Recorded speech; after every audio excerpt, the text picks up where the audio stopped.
back again to talk about more books. Guess again. who's back? Back again. Okay. Anyway. I wasn't going to continue that. We are Singing here. talent, 0. Well, both of us. We're here to talk about a book, not just books in general. Singular. One book. We are here to finish off our read of Lachlan Mora's series, The Republic of Thieves, the 3rd book of the series. Review, that's right. And yeah. What a snoozer this was. Boy, let me tell you. Oh my Worst of the series. goodness. Let's kick this off with some drama. Breathe in. It was good. Wasn't great. It's okay. Probably my least favorite of the series. About on par with the middle book, Red Seas Under Red Skies. Did have its good elements though. This one, well, I'll let you do. You're more familiar with the book than I am, so kick off a little Chinese summary for us. So this book is got two time frames. One is them still with their father figure chains, and he sends them away to learn more about the world other than under his Tutelage. Yeah, exactly. And so he sends them away to a different town, to a different place altogether. He's supposed to help out a guy that he knew way back in his day, just kind of help them out. He does plays and... They're supposed to be in the play. Yeah, they're supposed to be in the play. Yeah. The whole troop. They find out that the guy is in jail and they got to get him out of there first before they can move on with their mission. So there's that part. Because James told them they can't come back. Right, yeah. Unless they help this guy. So exactly. They have to do something to help this guy. Yeah. So this is what they're doing. So there's that. And then on the other time frame is pretty much picking up from the 2nd book. Immediately. So if you're not, there's spoilers in this part, what I'm going to talk about, but Locke is on his deathbed pretty much because... he is. It's not pretty much. Yeah, he's there. Jean is taking care of him. Yeah. And he from the 2nd book, he took a poison a long time ago, and it's actually taking effect now, and Jacques is trying to find ways to save his friend because he won't give up. And they end up being saved by the same people that they can't stand, the spies. And it's the mother of, the falconer's mother. Yeah. Their bonds magi. Yeah, the bonds magi. She offers to save Locke's life in return for working for her during this period of political change. Yeah. Basically a vote is going to happen, and they are supposed to represent her house, or the house that they're backing up.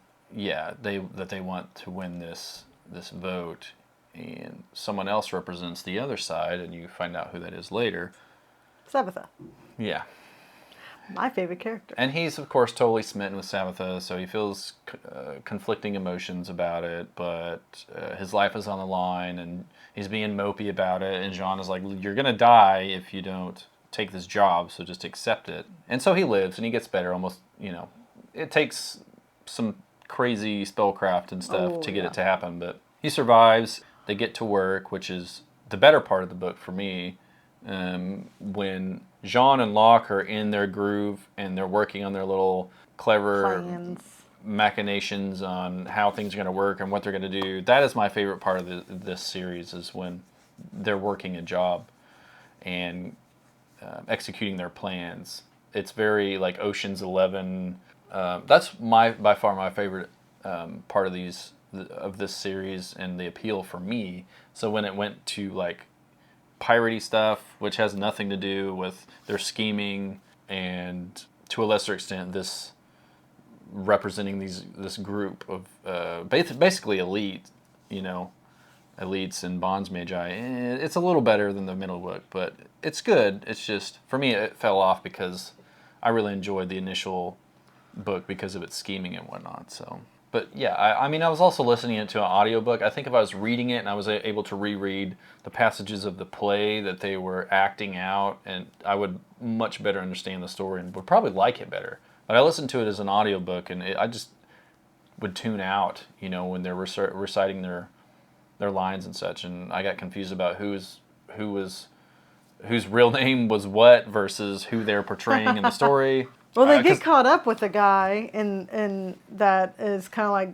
financially backing them up, and he ends up being obviously a big dick, and he tries to rape one of the women that are in part of the play, and he's like a baron or something. She ends up killing him so she won't be raped for it, and they're like, oh crap, well, this is horrible, this is bad, because no one's going to believe us, so they scheme to find ways to make his death look more of an accident or someone else's fault or anything else other than on them. But they also knew that wouldn't probably fly, so they pretended he was doing something else and prolonged the reveal of what actually happened to him until towards the very end when they were basically ready to leave the town. So I thought that was a lot of fun, that little, like, them trying to pretty much Weekend at Bernie's version. I thought that was great. I enjoyed that part a lot. And then I, of course, like Sabbatha. She's my favorite character of the whole series. I really like her a lot. She definitely seemed a lot more mature than Locke. Locke seemed very immature when it came to expressing emotion to her or just being more mature about handling a relationship. Well, I mean, she is older. The only thing that kind of annoyed me, though, is later on in the book, you find out that apparently an old evil bondsmage took over a little boy's existence and body and life and put himself in that spot, and you find out that was actually Locke. And so technically Locke is supposedly got this old bondsmage spirit in him, and he doesn't even know it. Well, he is that bondsmage. Yeah. He just doesn't remember anything about it, and the bondsmage was supremely powerful, but Locke knows no magic and apparently has no affinity for it. So I'm guessing since the series is going to continue, he will eventually get an affinity for magic and become all powerful again, and then eventually go head to head with the Falconer, because the Falconer comes around. Still alive. Mm-hmm. He comes out of his insanity and from being tortured by them, and has one goal, which is to kill them all, and not only them, but his mother and anyone else who gets in his way. He's truly psychotic at this point. Yep. Hey, so that's a pretty reasonable reaction, huh? I think he was, in the first book, he was like, he's mildly psychotic. He kind of takes his pick of killing people and enjoys it. I mean, and you find out that he did enjoy working for the Grey King. But now he's like, he's all in on crazy. So, yeah, I actually thought he was a decent villain. He probably could have been fleshed out more, but it is what it is. Pretty good. Well, my point was that, Sabbatha finds this out along with Locke, but, like, supposedly, like, terrifies her so badly that she runs off. Like, I find that kind of immature. Like, really? She's just gonna desert him? Their whole relationship has been on shaky ground, in my opinion. It's never been solid. They never really have been together. When they realize who they're up against, and they start seeing each other again, they're like dating. They're not like a thing. That's true. They still have their issues from the past that they're trying to work through together and whatnot. So then when this comes up, she's like, I'm out! Yeah, she's like, I'm leaving. That was like bye. Almost like the last she like stone. leaves a note or something and checks out of town, and the vote happens, and Locke and John, they were right that they weren't going to be able to beat Sabbatha because she is incredibly clever and she's older than them, so she's more experienced. She's been in the world more, but they were able to keep her from winning. Yeah. So that was a cool little twist. Being like a little. Yeah, they convinced someone to not vote the way they were going to. If it were to be. And that was enough of an issue to cause the whole town or the whole city to go in shambles. Yeah, there's basically like a riot. Yeah.